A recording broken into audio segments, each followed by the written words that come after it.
ये कहानी है एक यतीम लड़की आमिना की। कड़कड़ाती सर्दियों की रात, कच्चे घरों वाली बस्ती में हवा सीटी मार रही है। गली में टूटे स्ट्रीट लाइट की हल्की कंपकंपी करती रोशनी, कुत्तों के भौंकने की आवाज़ें। इसी अंधेरी गली के कोने में फटे दुपट्टे में सिमटी 7 साल की अमीना बैठी रो रही है। उसके हाथ में छोटी सी कपड़े की थैली, जिसमें पुराने कपड़े, एक दुपट्टा और माँ के दिए हुए एक जंग लगा छोटा सा तावीज़ है। कुछ घंटे पहले उसकी दुनिया उजड़ चुकी थी। माँ पिता की मौत के बाद रिश्तेदारों ने कुछ दिन तो रखा, फिर एक रात गाड़ी में बैठाकर कहा शहर पहुँचते ही चाचा लेने आएंगे, लेकिन उन्होंने उसे बस स्टैंड पर छोड़कर गायब हो गए। घबराहट में चलते चलते वो इस बस्ती तक पहुँच गई। रात के 10 बजे मस्जिद में ईशा की अजान खत्म हो चुकी। इमाम करीम 65 साल के, सफ़ेद दाढ़ी वाले, वुज़ू करके लॉबी में आते हैं तो उन्हें फुसफुसाहट में सिसकने की आवाज़ सुनाई देती है। वे करीब जाते हैं। अमीना घबरा जाती है, दुपट्टा संभालती है। इमाम नरमी से, बेटी तुम कौन हो? अमीना घबराकर बोलती है, कोई घर नहीं, अब्बू अम्मी नहीं। इमाम साहब का दिल कांप जाता है। उनकी आंखों में पुराने ज़माने की यादें तैर जाती हैं, जब वो खुद यतीम हुए थे। बिना सवाल किए वो कहते हैं, चलो पहले खाना खा लो। मस्जिद के छोटे कमरे में एक स्टील की थाली निकालते हैं। इसके अंदर बची हुई रोटी और दाल। अमीना 2 हाथ जोड़कर खाती है, जैसे जिंदगी पहली बार खिली हो। इमाम महसूस करते हैं, आज मस्जिद में अल्लाह ने फरिश्ता भेजा है। वो उसे एक चटाई देते हैं और कहते हैं, डरो नहीं, अब मैं हूँ। मस्जिद के बाहर हवा चीख रही है, लेकिन मस्जिद के अंदर उस रात एक बच्ची को घर मिल चुका होता है। सुबह की अजान होती है। मुश्किल नींद में सोई अमीना चौंक कर उठती है। वो दरी, साफ कमरा, अंदर की शांति को अजीब सी हैरानी से देखती है। नमाज के बाद इमाम मुस्कुराकर कहते हैं, चलो नाश्ता करते हैं। बस्ती में 2 लोग उसे देख रहे होते हैं, सफ़िया आपा और रिजवान। सफ़िया आपा 45 साल की नेक औरत, बस्ती की लड़कियों को मुफ्त कुरान पढ़ाती हैं। रिजवान 14 साल का लड़का, शरारती लेकिन दिल अच्छा। दोनों पास आते हैं। सफ़िया आपा प्यार से पूछती हैं, बेटी नाम क्या है? अमीना। वो उसे दुपट्टा ठीक करके कहती हैं, अब तुम यहाँ सुरक्षित हो। इमाम कहते हैं, बेटी मस्जिद अल्लाह का घर है, अपने घर जैसा रखने से दिल साफ होता है। सफ़िया आपा क्लास में फ़ातिमा, ज़ैनब, माहिरा और सायरा के साथ अमीना को पढ़ाना शुरू करती हैं। अमीना बहुत तेज़ी से सीखती है। इसके अंदर एक छिपी बुद्धिमानी जग रही है। वो कभी उसकी स्लेट छुपाकर हंसता, कभी दाल ज़रा ज़्यादा तड़का कर बनाता, लेकिन जब कोई उसे चिढ़ाता तो सबसे पहले वही लड़ जाता। कुछ दिनों बाद लोग कहते हैं, इमाम साहब ने सही किया। कुछ फुसफुसाते हैं, कौन जाने ये बच्ची कहाँ से आई है। फिर भी अमीना रात में सफाई, दोपहर में पढ़ाई और शाम को नमाज में आंखें बंद करके एक ही दुआ करती है, या अल्लाह बस किसी दिन मुझे पढ़ा देना। यही दुआ उसकी जिंदगी की आधारशिला बनती है। 3 महीने बीत जाते हैं। अमीना बस्ती को समझने लगी है। इसी बीच एक शिकायत आती है। इमाम मस्जिद में किसी अनजान लड़की को रख रहे हैं। कमेटी की मीटिंग होती है। हाजी साहब गुस्से में पूछते हैं, ये कोई स्कूल या घर है? इमाम गहरी सांस लेकर कहते हैं, ये यतीम है, इसे छोड़ दूं तो कहाँ जाएगी?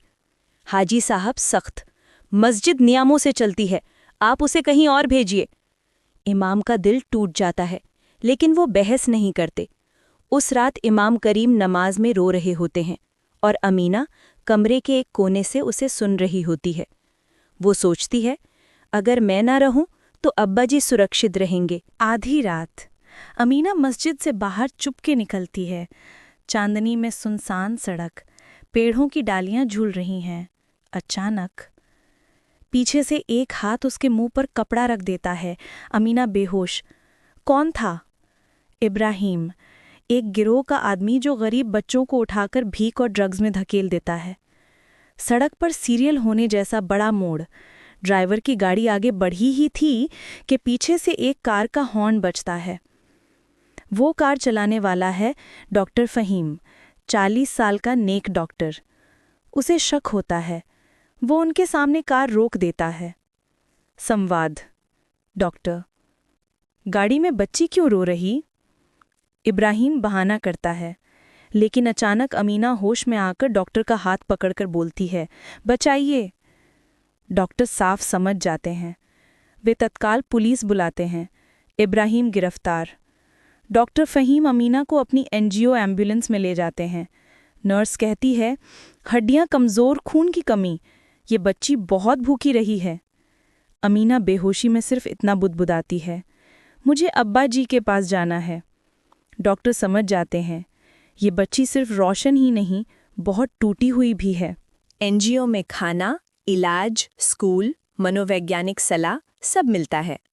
पहले 3 दिन अमीना किसी से बात नहीं करती, लेकिन सफिया आपा के जैसी एक टीचर उसका दिल जीत लेती है। धीरे धीरे वो जम जाती है। स्कूल परीक्षा, शुरुआती टेस्ट में अमीना क्लास में टॉप कर जाती है। सब दंग। डॉक्टर कहते हैं, ये बच्ची खिलाड़ी है, इसे मौका मिले तो डॉक्टर बन सकती है। अमीना हंसते हुए जवाब देती है, मैं डॉक्टर बनूंगी पर अपनी बस्ती में इलाज करूंगी। ये सपना कहानी की आत्मा बन जाता है। 10 साल बाद अब बस्ती बदली नहीं, उल्टा और टूटी हुई। लोग बिना डॉक्टर की छोटी बीमारी में भी परेशान। इसी दिन 3 गाड़ियों का काफिला आता है। सब चौंकते हैं, कौन वीआईपी आया? एसयूवी का दरवाज़ा खुलता है। उतरती है 17 साल की डॉक्टर अमीना रहमानी। खंबीर चेहरे पर आंखों में पुरानी बस्ती की यादें। उसके पास खड़े हैं डॉक्टर फ़हीम, उसका गुरु, उसका संरक्षक। बस्ती वाले पहचान नहीं पाते। अमीना धीरे धीरे मस्जिद की तरफ चलती है। मस्जिद पहले जैसी नहीं। टूटी दीवार, उखड़ा प्लास्टर, मिंबर जर्जर। अंदर बूढ़े इमाम करीम चश्मा मुश्किल से संभालते कुरान पढ़ रहे हैं। खून की कमी, शुगर, दिल की समस्या, इलाज कभी हो ही नहीं पाया। अमीना अंदर आते ही पहली बार सहम जाती है। उसी कोने में जहां वो 7 साल की रोती बैठी थी, आज वो डॉक्टर कोर्ट में खड़ी है। इमाम उसे देखते हैं, पहचान नहीं पाते। वो हाथ जोड़कर कहती है, अब्बा जी, मैं अमीना हूँ। इमाम का कागज़ कांप जाता है। उनकी आंखें भर आती हैं। वो उठना चाहते हैं लेकिन गिर पड़ते हैं। अमीना और डॉक्टर उन्हें एम्बुलेंस में लिटाते हैं। डॉक्टर फ़हीम कहते हैं, वक्त कम है, दिल पर असर बढ़ चुका है। अमीना रोते हुए कहती है, ये सिर्फ इमाम नहीं, मेरे अब्बा हैं, इनका इलाज हर हाल में होगा। एनजीओ तुरंत स्पॉन्सर रिलीज कर देता है। इलाज शुरू, ऑपरेशन मुश्किल लेकिन सफल। मोशन सीन में आधी रात अमीना कुरान पढ़ते हुए इमाम के हाथ पकड़ती है। 1 हफ्ते बाद इमाम ठीक हो जाते हैं। अमीना मस्जिद के पास कच्ची दुकान को बदलवाकर एक छोटा सा बोर्ड लगवाती है, डॉक्टर अमीना फ्री क्लिनिक। उद्घाटन में हाजी साहब भी आते हैं। उनकी आंखें झुकी हैं। हम गलत थे, आपने यतीम की परवरिश करके हम सबको जगा दिया।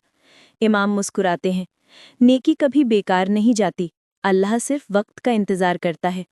रिजवान बच्चों को ट्यूशन देता है। सफिया आपा क्लिनिक की महिलाओं को संभालती हैं। अमीना हर शाम मस्जिद में इमाम के साथ बैठकर चाय पीती है। जो भलाई तुम एक यतीम पर करते हो, अल्लाह उसे बढ़ाकर वापस लौटाता है। दुनिया बदलने के लिए एक रोटी, एक दया और एक इंसान की हिम्मत काफ़ी है।